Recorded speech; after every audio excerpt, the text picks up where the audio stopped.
Sinasabi ng marami, to see is to believe. Up to a point, there is some truth in it. But it also limits, it inhibits. Pag sinabi mo laging to see is to believe, paano na yung hindi mo nakikita? Paano na yung hindi mo kayang makita? To expand your world, your view, perspective and mind, your thought, your power, you have to be aware of and believe in the invisible. Mahalaga na buksan ang mata sa hindi nakikita parati at maging handa tayong makakita ng sa karaniwang pagkakataon ay hindi nakikita. High religiosity and spirituality is not about just rational theology. It is also about invisible realities. Ang pag-aaral natin ngayon, isang malaking hakbang sa paglagong espiritual, pinamagatan natin, see and be blessed. Panginoon, salamat dahil lagi nyo kaming nakikita. Turuan nyo kaming makita rin kayo. Buksan nyo po ang aming mata, maging aming tainga at lalo na ang aming puso sa mga bagay na sa pangkaraniwang buhay ay hindi namin nararanasan, nakikita o nadirinig. Palaguin niyo ang aming pananalig na matawid namin yung pagitan ng langit at lupa, yung pagitan ng espiritu at ng katawan. At nawa, Panginoon, sa aming pagtatangka na abutin ang mas mataas na uri ng espiritualidad, akayin niyo kami turuan. Bless us with your power, enlighten us, lead us. And right now, Father, we ask you to please cleanse us, enable us to walk with you, by making us pure through the blood of Jesus. Father, we ask you to be our speaker. Lead us unto greater knowledge of you. In the name of Jesus, your Son, our Lord, our Savior, and the only way to you. We pray with thanksgiving. Hindi talaga pwedeng mabuhay lang tayo ng to see is to believe. Because there is so much that needs to be seen. There is so much to be seen with our spiritual eyes. So let us consider the many, many wonderful presences that are unseen. How about considering the unseen? Yung hindi nakikita. Dahil maraming hindi nakikita. God, the creator and source of all things, is invisible. And if God, the creator and source of all things, is invisible, it is natural that most of His creation would be invisible. 1 Timothy 1:17, God lives forever and is the invisible and eternal King. In another dimension of consciousness, that's where God dwells. So this is high reality. Heaven is invisible to the naked eye. Kaya merong isang astronaut daw na matapos tumawid sa kalawakan, sabi niya, there is no heaven. Kasi walang nakita yung mata niya. That the usual kind of heaven depicted in art. Because real heaven cannot be seen with the naked eye. Meron naman na dapat ay nadidiscover through our spiritual eyes. High personages are invisible. Ang mga matataas na pagkanilalang, tulad ng Diyos na lumalang, ay hindi rin nakikita. Hebrews 13:2, some people have welcomed angels as guests without even knowing it. Marami daw na nakapag-estima pala ng mga anghel, hindi man lang nila napansin. Angels are normally invisible. And even when angels manifest visibly, they could be unrecognizable. Hindi sila nakikita at kung magpakita man, mahirap makilala na anghel pala. So in other words, angels are seen but really unseen. This is because physical eyes have limited vision and a very limited range. An example of what cannot be seen but is existent. 2 Kings 6:15, si Elisha po ay propeta na nabuhay sa isang magulong panahon at dumating ang mga mananakop sa kanilang bayan at natakot ang kanyang katulong. When Elisha's servant got up the next morning, he saw Syrian troops had the town surrounded. Sir, what are we going to do? He asked. Paglabas niya sa kanilang tent o bahay, nagulat siya dahil naliligiran sila ng napakaraming hukbo ng kalaban. Natakot at nagpunta sa propeta, ano pong magagawa natin? The servant was limited by what he could see, therefore he got afraid. You know, people get afraid of the unknown, the unseen, the incomprehensible. 2 Kings 6:16-7, the prophet Elisha had a solution. Don't be afraid. That was his instruction. Elijah answered, there are more troops on our side than on theirs. That was the teaching. And then he prayed the intercession. Lord, please help him to see. And the Lord let the servant see that the hill was covered with fiery horses and flaming chariots all around Elisha. Ang una lamang na nakita nitong katulong ay yung nakapaligid na mga hukbo na kalaban. Hindi niya nakita na mayroong inner circle surrounding the prophet, protecting the prophet, and therefore protecting him also because he was a servant of the prophet. At sabi ng propeta sa Panginoon, pakiusap po, hayaan niyong makita niya ang hindi nakikita. At pinagbigyan ng Panginoong Diyos ang dalangin, bumukas ang mata nitong katulong at nakita niya may inner circle of angels, flaming chariots, chariots of fire. Kaya pala hindi sila malusob-lusob nung nakapaligid ng mga hukbo. May protective inner circle around them. But it was not seen by the ordinary man. Elisha was unafraid because he saw the invisible.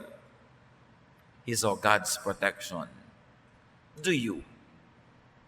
Or are you afraid like the servant? Natatakot ba tayong tumanda dahil hindi naman natin nakikita ang provision na inilaan ng Panginoon para sa atin? Natatakot ba tayo mapag-isa, maghirap, magutom dahil hindi naman natin nakikita na nandun ang Panginoon kasama natin up to the end? But people who have spiritual eyes see that. The prophet's eyes was his faith, and his faith made him see, to the point that he could walk by faith, not by sight. So maraming mga unseen. Maraming mga hindi natin nakikita, pero pag tiningnan mo sa microscope, ang dami palang mga mumunting mga nabubuhay doon sa isang maliit na living cell. Ang dami mga bituin at mga kung ano-anong mga tala at mga buwan sa himpapawirin, sa kalangitan, sa kawalan. Pero hindi mo makikita hanggang hindi ka gumagamit ng telescope. Pero meron, nandun. Hindi lang kita. Ganon din ang Diyos. Ganon din ang pagpapala ng Diyos. Kaya ang sabi ng 2 Corinthians 5:7, we live by faith, not by sight. Not by reason or logic, not by doubt or fear, not by blindness, not by the usual mindset, but by faith. Kaya yung dalawang taong parehong may sakit, yung nananalig, payapa, bagamat may nararamdamang sakit at hapdi. Pero yung walang pananalig, triple o higit pa rin ang nararamdamang sakit. Dahil yung tunay na physical pain, nadadagdagan pa ng emotional and spiritual pain. God's protection and provisions are invisible but existent. At lahat ng ipinangako ng Diyos sa kanyang mga anak ay nandun kahit hindi natin nakikita lagi. Tulad ng mga ultraviolet rays na hindi natin nakikita, na nakikita pala ng maraming insekto dahil iba ang mata nila. Kaya pala yung mga bulaklak ay gumagamit ng iba't ibang uri ng kulay para akitin ang mga kulisap dahil nakikita ng mga kulisap yung mga kulay na yon sa ibang paraan na nakikita natin. There are figures in the dark that we don't see, that some animals see. Kasi kaya ng mata nila. Kaya hindi pa natin nakikita, tumatahol lang ang aso dahil siya may nakita na. Yung mga gumagamit ng infrared goggles, mga military with advanced weaponry and equipment, they can see the enemy in the dark because the goggles that they put on their eyes enable them to collect light even from the stars in a dark night. And those light, very little as it may be to the naked eye, can actually increase in strength to enable the wearer of the goggles to see people in the dark. Goggles pa lang yun. Ano pa yung spiritual goggles that God can give to those who believe. High ideas and concepts and truths are also invisible, inaudible, incomprehensible to the physical senses and to common knowledge. Iba ang alam ng utak, iba ang nauunawa ng reason and logic, iba ang naaabot ng pagre-research, ng empirical data, iba ang naaabot ng ang mga physical sciences, at iba ang naaabot ng pananalig. Hindi sila magkakalaban, magkakaiba. Kaya ibang mga tuwiran at iba ang patakaran sa buhay ng isang taong naniniwala lang sa physical laws. At iba yung nakakaunawa ng spiritual laws. Yung nakakaunawa ng spiritual laws, kaya niyang magpatawad kahit sinasabi ng logic, hindi dapat. Kaya niyang magbigay kahit sinasabi ng utak, huwag. Kasi meron siyang higit na pinaniniwalaan at higit na naaabot. Kaya niyang harapin ang hirap. Kaya niyang tiisin ang dapat tiisin. Hindi katulad ng ibang bumibigay agad dahil sila ay pinaghaharian lamang ng physical laws. 1 Corinthians 2:12, God has given us His Spirit. That's why we don't think the same way that the people of this world think. That's also why we can recognize the blessings that God has given us. Sabi dito, pinananahanan kami ng Espiritu ng Diyos, kaya iba kami mag-isip, hindi tulad ng pag-iisip ng karaniwang tao. Kaya nakikita namin ang pagpapala, kahit sa tingin ng iba, hindi ito pagpapala. Kaya ang tunay na nananalig, kahit na humaharap ko minsan ang hirap, sa paggawa mo ng mabuti, nasuklihan ka pa ng masama, sa pananalig mo na ang Diyos ay hindi natutulog, alam niya ang kanyang ginagawa, at meron siyang gantimpala sa lahat ng mabuti, natitiis mo. At hindi ka lang nagtitiis, nagkakaroon ka pa ng spiritual joy na akala tuloy ng mga ibang tao, loka-loka ka. Naglilingkod ka, napapagod ka, ang nasasabihin ng iba, hoy, be practical, nakakapagod yan, wala ka namang kita, lingkod ka ng lingkod sa Diyos. Pero iba kasi ang nakikita mo. Ngayon mga kapatid, kung ang pangangatwiran mo, pamumuhay, patakaran, tulad lang ng kapitbahay mo hindi nakakakilala sa Diyos, mag-isip-isip ka. Dahil dapat iba ka. Kung ang galit niya ay galit mo rin, ang inis niya ay inis mo rin, ang iksi ng pasensya niya ay iksi rin ng pasensya mo, mag-isip-isip ka, baka di ka pa tinatahanan ng Espiritu ng Diyos. Kasi kung nananahan sa iyo ang Espiritu ng Diyos, naiiba ang iyong pananaw. Definitely, you don't become crazy, you don't become foolish, but you are now governed by higher spiritual laws.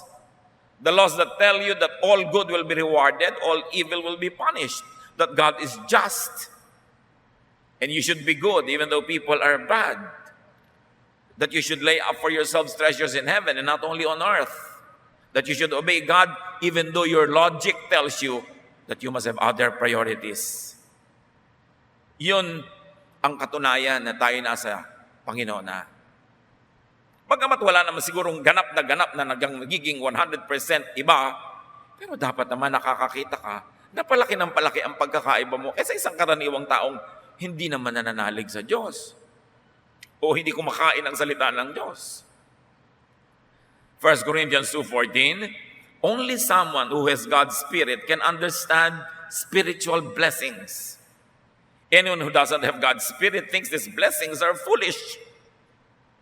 Kaya lang siyempre kung minsan, kahit alam mong blessing, huwag ka nang masyadong maingay, lalo't kung ang nakapaligid ay hindi naman nakakaunawa.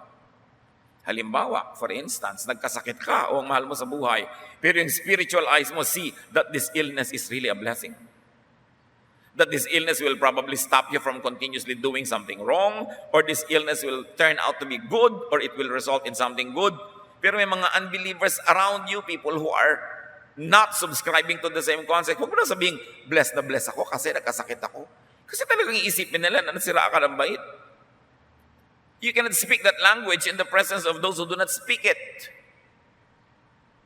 Kaya kailangan, isinasaalang-alang din natin sila. But it takes supernatural and spiritual intervention for the human mind to see and to understand high spiritual laws. Like God, most of creation is unseen. Nakikita nyo ba ngayon ang buwan? Hindi. Pero nandun yun. Colossians 1:16. Everything was created by Him. Everything in heaven and on earth. Everything seen and unseen. Including all forces and powers and all rulers and all authorities. Kung yung buwan na paggabi, nakikita mo, sa araw hindi mo nakikita, pero kung minsan nakikita mo, maniniwala kang nandun kahit sa mga oras na hindi mo nakikita. Pero paano ngayon yung mga iba pang binabanggit ng Colossians 1:16? All other creation, including forces and powers. May mga forces and powers that are present but are unseen. Rulers in the air, authorities, a hierarchy of angels and demons, good and bad spirits, around, near us, but we don't see them. But they are there. Like the moon that you don't see now, but is there. So to be unseen means to be beyond the scope of vision or simply really invisible. Look at what can be seen through x-rays. Dalawa kayong nakatingin sa isang tao, yung technician nakatingin through the lenses. Yung ikaw naman, nakatingin ka lang through a window, peeping at the patient. Magkaiba kayo nakikita. Nakikita nga niya yung buto ng pasyente. Ikaw hindi. Ano pa kaya ang nakikita ng Diyos? Pag nagpa-Doppler test ka ng ugat mo dito sa leeg, sabi ng dugo mo, shh, shh. Ganun pala, tumutunog. Pati ang tunog ng dugo mo, yung lakas at hina nun, tono ng dinig ng Diyos, kaya alam niya ang kalagayan mo every moment. Ano pang alam niya? Through the ultrasound, we can see what's inside the womb of a woman who is pregnant, but with or without it, what does God see? When you look at the microscope, the telescope, and these are just all human devices. What more if God enables you to see? Through another set of eyes. Ang dami nating hindi alam. Ang yabang-yabang ng tao. Yung mga nakapag-aral ng konti, yung mga may natutunang konti, ang yabang-yabang na, ayaw nang maniwala sa Diyos, ayaw nang sumunod sa salita ng Diyos. What we know is very little. What we do not know is immense. What we see is so minuscule compared to what we do not and cannot see. So look at what could be seen by closing your eyes and opening up to the spiritual world. Most heavenly treasures and reserved blessings are unseen. Pero bawat tao may nakalaan ng Diyos para sa kanya.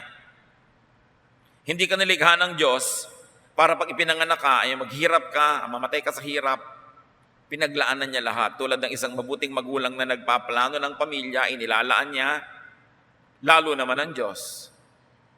Hindi mo lang kita kung anong nakalaan sa'yo. 1 Corinthians 2:9, no eye has seen, no ear has heard, no mind has conceived what God has prepared for those who love Him. Ang dami lang nakita ng mata natin na kayamanan, atin man o hindi. Ang dami nating narinig na nakarangyaan, atin man o hindi. At marami na rin tayong na-imagine na mga sarap, layaw at provisions, nakamit mo man o hindi. Pero sabi ng 1 Corinthians 2:9, small time lahat ang nakita, narinig at naunawa, na-imagine nyo na, wala yan compared sa tunay na inilaan ng Diyos para sa inyo. Many blessings are unimaginable because they are not physical. We can imagine only what is physical, but most of created things are unseen. Many blessings are beyond the senses. Ilan na lang ang senses natin? Mata, tenga, panlasa, pangramdam ng ating balat. Ang konti. People limit themselves when they think only of what they can see now. And usually our vision is so limited. Kumisan nga, zero vision pa. Zero visibility pag maulap. Pag walang ulap, 200 meters, 500 meters, 1 kilometer away. Pero ang liit pa rin nun compared sa kalawakan na walang hanggan. Napakaliit ng kayang abutin ng mata. Bakit mo lilimitahan ang pananalig mo sa Diyos sa kaya mo lang makita? Ang dami-dami pa niyang nilikha na lampas-lampas doon. Kaya sabi sa Matthew 6:19-20, do not store up for yourselves treasures on earth, but store up for yourselves treasures in heaven. If we're going to read it another way, huwag lang puro sa mundong iniisip nyo. Hindi lahat ang panahon ninyo ay sa mundo lang. Huwag lang lahat ng bagay na physical at makamundot, makalupa ang iniisip nyo. Hindi lang yan ang ibig sabihin ng inyong buhay. Marami pang dimensions ang buhay. Nagka-camping lang kayo sa mundo.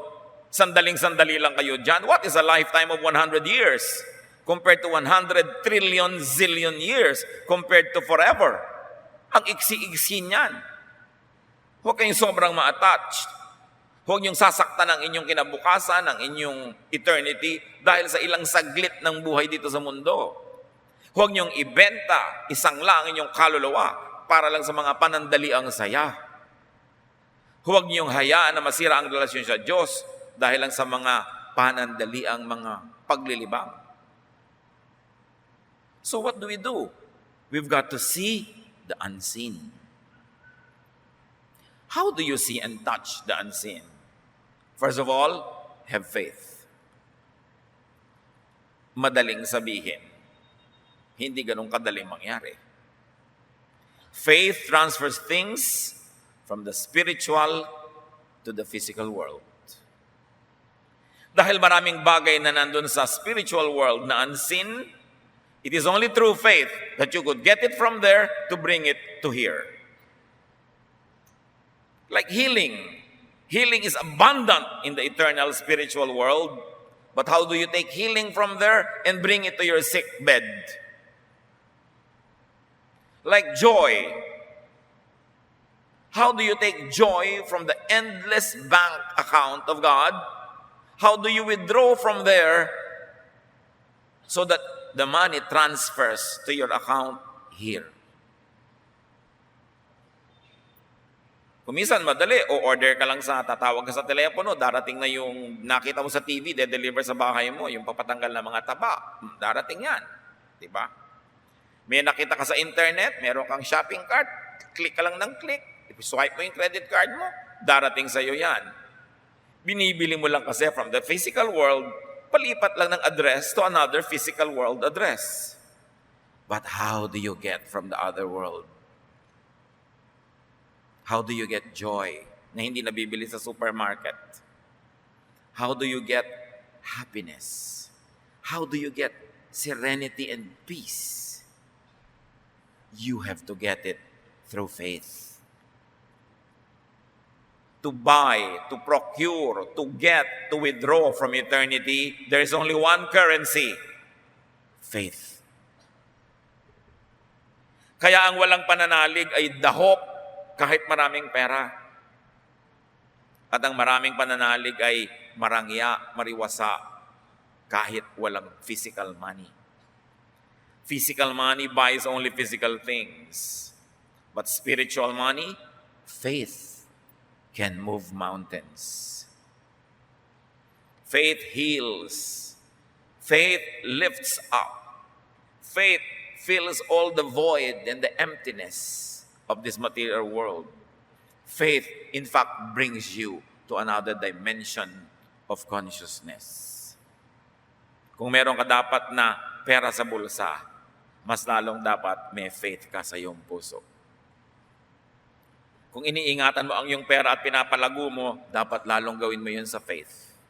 Kung nagsisikap ka na dumami ang pera para maraming mabili sa physical world, na ang liit-liit naman ng planetang ito, mabili mo mang lahat, maliit pa rin, lalong dapat ka magsikap na palakasin yung exchange rate ng faith mo. Kasi kanya-kanyang exchange rate din yan. Kung ang konti-konti ng faith mo, ang baba ng exchange rate, ang konti ng nabibili. Pero pwede mong pataasin yung value ng iyong faith. Faith is the medium, the bridge between the two spheres of reality. May isang tulay para makarating sa spiritual world. Para paratingin mo ang iyong mga hinaing, hiling at dasal. At yun din ang tulay para makarating sa iyo lahat ang iyong hinihingi that bridge is your faith. Faith bypasses the brain and its limits. You must bypass the brain. Because if you will operate only on logic, only on thought, only on reason, ang konti ng pwede mong makamit mula sa nilikha ng Diyos. Faith makes the unseen visible and real. Hebrews 11:27, because of his faith, Moses left Egypt. Moses had seen the invisible God and wasn't afraid of the king's anger. You see, Moses left Egypt. It was the result of his seeing God. What do you live when you see God? Anong ibig sabihin kay Moses na iwan ng Ehipto? Doon siya lumaki. Prinsipe pa nga siya doon. Yun lang ang mundong kilala niya.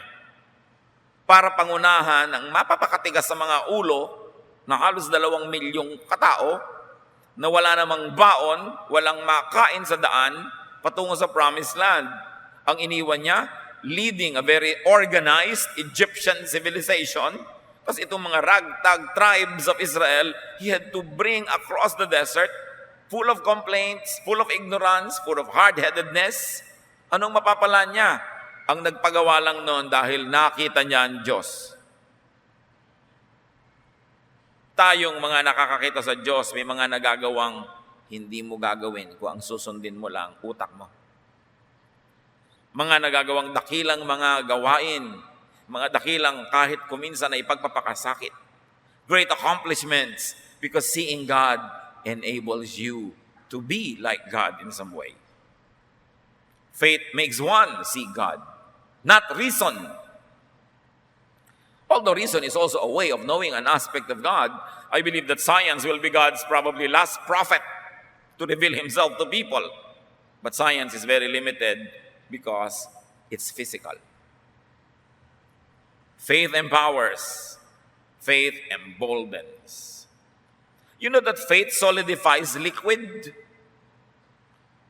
Bakit nakapaglakad si Pedro sa tubig?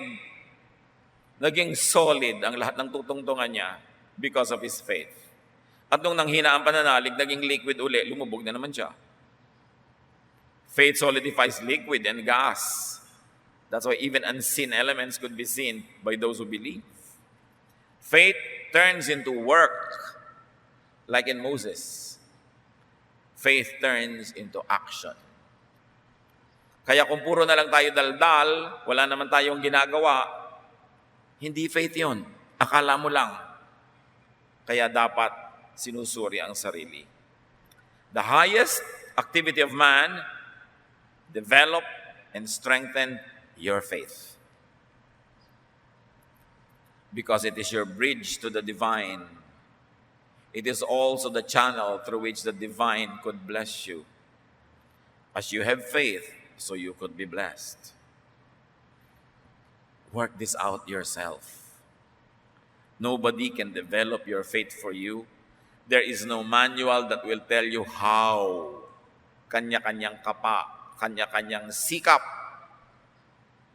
Pero ang mahalaga, binigyan tayong lahat ng Espiritu ng Diyos ng panimula, puhunan. Tinuturuan tayo at inaakay sa mga unang hakbang para natin ma-develop ang ating pananalig. Philippians 2:12, continue to work out your salvation with fear and trembling. Hindi sapat na born again ka na once. Continue to work out your salvation. Continue to practice, to exercise till it develops. Have indwelling of the Holy Spirit. That initial presence of the Holy Spirit when you accept Jesus as your Lord and Savior. But have infilling. A presence that is above the minimum. A presence that keeps growing to the point that you can see more and do more and understand more and have anointing. That special empowerment of God for you not only to see but also to be seen. For you not only to hear but also to speak and be heard. For you not only to receive blessing but also to become a channel of blessings. So develop the Spirit like and better than you develop your body. May mga nag-gym 3 times a week. Meron 5 times a week pa. Meron pa mga pilates, meron pang mga belly dancing, meron pa mga running, may mga walking, kung ano-ano, sari-sari. How much time do you devote in developing your faith? Your spirit. That seed of God that is in you that must grow to fill you, to fill your every cell and every membrane and every bodily organ to the point that it explodes through your skin and your neighbor feels the Spirit in you. Meron na kayang gym for the Spirit? Meron. Church dapat. But how much do we give to church? And church going, and church attendance, and church activity, and involvement?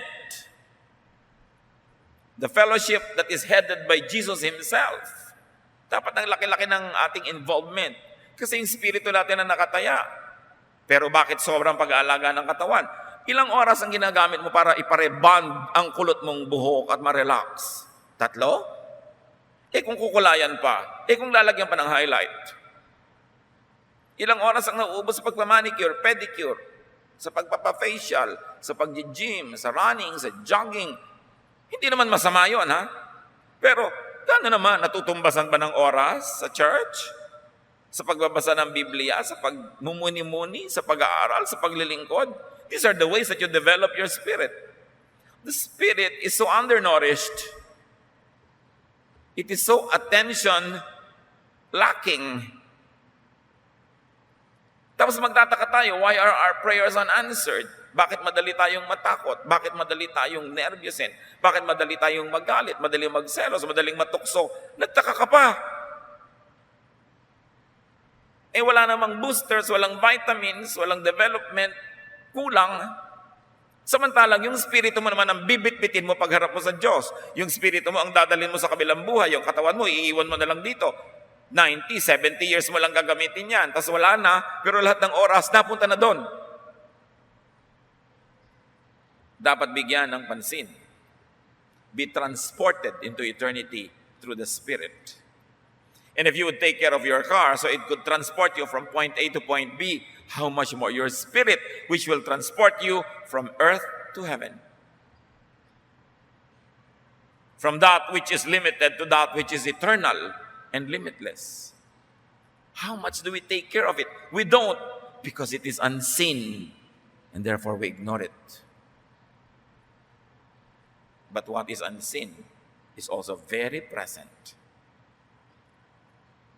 Ask God to increase your faith. Luke 17:5, the apostle said to the Lord, increase our faith. Meron silang hindi mapalayas sa masamang espiritu. Sabi na, ba't po hindi namin mapalayas? Ginamit na namin lahat ang tricks of the trade. Hindi pa rin namin mapalayas. Sabi ni Lord, ito nadadaan sa faith. Sabi na, Lord, increase our faith. Sila pa yung kasama araw-araw, tayo pa. Nahihingi pala. Hingin. Gaano naman kaya karaming beses na naghihingi tayo sa Diyos na increase our faith. Ano hinihingi natin? Pambayad sa kuryente, pambili ng cellphone, pang-load, pambayad sa ganito, pang ganon, kotse, bahay, papa. Ano namang hinihingi natin? Di naman masamang hingin. Pero humihingi ba tayo, Lord, increase my faith? Open my eyes, help me to see. Maintindihan ko hindi ko naintindihan. Maabot ko hindi ko maabot. Ask in faith, and such blessings become tangible. Matthew 7:7, ask and you will receive. Search and you will find. Knock and the door will be opened for you. Ganun katiyak. Kung tiyak ang pananalig. When faith asks for it, spirit becomes flesh. Spirit becomes matter. That which is in eternity transfers to the earth, to your world. That which is unseen becomes visible. The impossible becomes possible. The Son of God becomes a child in the womb of a woman. Truth is given, and truth sets free. The more spirit we have, the freer we are from our bodies and from the boundaries that earthly existence gives us. James 4, 2-3, you do not have because you do not ask God. And when you ask, you do not receive because you ask with the wrong motives. Wala kayo kasi hindi kayo humihingi. Ngayon, hingi kayo ng hingi, wala pa rin kayo natatanggap, mali naman kasi ang motibo nyo. So bad faith, even bad faith will not get anything from God. How else do you see and touch the unseen? Get help from seers. May mga specialista rin naman talaga eh. Prophets, visionaries, persons with sensitive spirits. People of great faith see great things. Ano lang kasi ang feeding ngayon ng modern day believers? Preaching, words, ideas, doctrines. Not bad, they're very good. But this is not all. Sabi sa Bible, God called some to be prophets, some apostles, some pastors, some workers, some soul winners. In other words, ang dami-daming taong dapat nating isali sa nagpapakain sa ating espiritu. Do we listen? Do we get ministrations from people who are gifted with prayer? Do we get ministrations from people who are very sensitive to the Spirit? It's good kung nagpunta lahat sa pastor nyo yun. Paano kung hindi? Kailangan maghanap buhay ka. Kailangan gumawa ka ng paraan. Kaya napaka-limiting yung sinosolo ka ng isang relihiyon, ng isang religious leader, huwag ka makinig sa iba, sa akin ka lang makinig. Nasa kanya na ba lahat ang gifts para makumpleto ang ministration sa tao? Gifted and chosen persons see what all others do not. And if you cannot see those things, you better see them through people who see them. If you cannot understand the words of God on your own, then attend a Bible study where some people who understand it better can minister to you. Exodus 33:11, the Lord would speak to Moses face to face as a man speaks with his friend. Iba ang dealing ng Lord kay Moses. Sabi niya, alam niyo, sa ibang propeta, nagpaparamdam lang ako. Sa panaginip, sa vision, o boses ko lang nadidinig. Walang visual aid. Si Moses, harapan kong kinakausap. So may iba't iba ring dealing ang Diyos sa kanyang mga propeta, sa kanyang mga kasangkapan. So, maging sensitive kayo kung sino talaga ginagamit ng Diyos, kung sinong pinagpapahayagan niya, kung sinong dadaanan ng mga pagpapala niya, at magsiksi kayo sa mga ganon.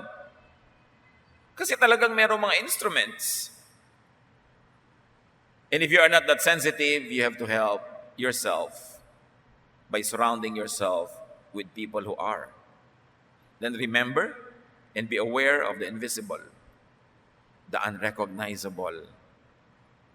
So welcome real angels and so-called angels, people who are used by God to do angelic missions. Welcome not only angelic guests, but also angelic ideas and teachings and counsel. Welcome angelic correction and rebuke, opportunities and possibilities, and even assignments, like Moses did. Be willing to move up. It's important. Leave elementary teachings behind. Kung mahigit ka ng 2-3 taong Kristiyano, ang issue mo pa rin, ano bang tamang baptism, gaano ba kahaba dapat ang damit, anong pwede kong kainin at hindi kainin, anong pwedeng tugtugin at hindi pwedeng tugtugin, anong pwedeng kainin sa Lord's Supper at hindi ko kakainin, magkamatayan man, gaano kahaba dapat ang buhok, anong uri ng musika ang gagamitin, anong kulay dapat ng uniform. That's too basic. That is child stuff. Hebrews 6, 1-3. We must try to become mature and start thinking about more than just the basic things we were taught about Christ. We shouldn't need to keep talking about baptisms or about laying on of hands or about people being raised from death or the future judgment. Let's grow up if God is willing. Nakita niyo sa Bible na mismo sabi, tama na ang daldalang walang katapusan tungkol sa mga doktrina. It is so divisive. It stops you from growing. It prevents you from joining a prayer meeting or joining the Lord's Supper. It prevents you from joining the singing dahil ang dami-dami mong arte sa buhay. Sabi, bagay lang yan sa simula. These are child stuff. But we must stop thinking about these things and grow up, the Lord willing. Tama na yung mga tama ba baptism? Paano ba yung laying on of hands? Paano yun gagawin? Ano ba ang judgment? Sino i-judge? Sabi, leave these elementary teachings behind. You are still drinking milk when you should already be eating solid food. Gumraduate na ba tayo sa mga ganyan? O patuloy at patuloy tayong ibinabalik ng mga teachers and preachers sa elementary things? Hindi na nag-move on, yun na lang nang yun. Maraming dapat lakbayin ng Espiritu. Hindi siya dapat sobrang magtagal sa isang istasyon dahil hindi magaganap ang kanyang development. Most of and the best in creation is unseen. Have faith, believe, and see. Hindi to see is to believe. When you believe, you see. Faith procures the invisible. Faith brings heaven down to you, or faith brings you up to heaven, even though your body is still on earth. Faith is all that you must have. Lack of faith, insufficient faith, cannot extract blessings from heaven. It cannot transport you to heaven. James 1, 6-8. But when you ask for something, which means you do not and cannot see, but you must have faith as if you see it, and not doubt. Anyone who doubts is like an ocean wave tossed around in a storm. If you are that kind of person, you can't make up your mind, and you surely can't be trusted. So, don't expect the Lord to give you anything at all. Pag humihingi ka, sabi ko lang, huwag ka magduda. Huwag ka mag-alinlangan. Dapat meron kang pananalig na parang nakikita mo na talaga yung hinihingi mo pa lang. Huwag ka mag-alinlangan, huwag ka magdalawang loob. Yung nagdadalawang loob ay para lang daw maliit na bagay na sinisiklot-siklot ng mga alon, walang mararating. Kahit nagkandahilo-hilo ka na kasisiklot sa'yo ng alon, wala ka pa rin pinupuntahan dahil paikot-ikot ka lang doon. Ganun. Kung ganyan ka, nagdadalawang loob, walang pananalig, hindi ka pwedeng pagtiwalaan. So, huwag kang umasa na may matatanggap ka. Faith is everything. Faith procures the invisible. It removes blinders and covers. So, brother and sister, develop a supernatural vision and hearing. Move up. Bypass the brain. Use it only for practical things. But in things pertaining to your faith and relationship with God, bypass it. It's very limited. See, hear, and know God more and more. Beyond religious practice, tradition, and doctrine. Move up, move away from elementary teachings, and move to the universal, to the all-embracing spiritual realities beyond the senses. Move to the realm of the Spirit. How do you do that? You have to find your way. Kaunti lang ang pwedeng ibigay sa ating assistance kahit ng mga propeta, kanya-kanyang sikap. Pagsikapan na palaguin, palalimin, pataasin ang pananalig. Because faith transfers to the material world that which is spiritual. And when you have developed your faith, then you are now a bridge, a medium, an instrument of God, so God could reach more people who do not reach Him or cannot reach Him because of their limits, but through your ministration, they can see the unseen also. And God can bless those that don't deserve to be blessed because you intercede for them. It's a ministry. Tungkulin mong palaguin ang iyong pananalig para magamit ka ng Diyos para sa iba at para makalapit din ang iba sa Diyos sa pamamagitan mo. You intercede. You stand in the gap the big gap between heaven and earth. You fill that gap with your faith, and humanity gets to hold the hands of God through you, who holds the hand of God on one hand and the hand of man on the other, like Jesus, who is God and man. Therefore, it could be a channel. Faith gives us a preview, a pre-feel, a pre-experience of eternity. Pag may pananalig ka, marami ng patikim ng langit na nararamdaman mo. Lalo ka tuloy ginaganahang manalig at lalong lumalakas ang iyong pananalig. Work out, exercise, develop your faith. Move on to the spiritual, to the boundless, formless, and abstract levels of the Spirit. Move beyond ideas and doctrines and teachings. Experience God in the spiritual realm. It is our duty to ourselves, and it is God's pleasure to meet with us, to rendezvous with us, to fellowship with us, not here, but in another world, in another plane that is not seen by eyes and not heard by ears, the spiritual world, the world of God. Yun ang dapat nating sikapin at abutin. At kaya yun maabot, binibigyan tayo ng Panginoon ng pagkakataon. Ama namin, turuan niyo po kami, Lord, to move on. Lampasan ang mga basic things. Lampasan yung mga nakakaabala sa paglago ng aming pananalig, mga usaping walang nararating, kundi mga pagtatalo at mga debate.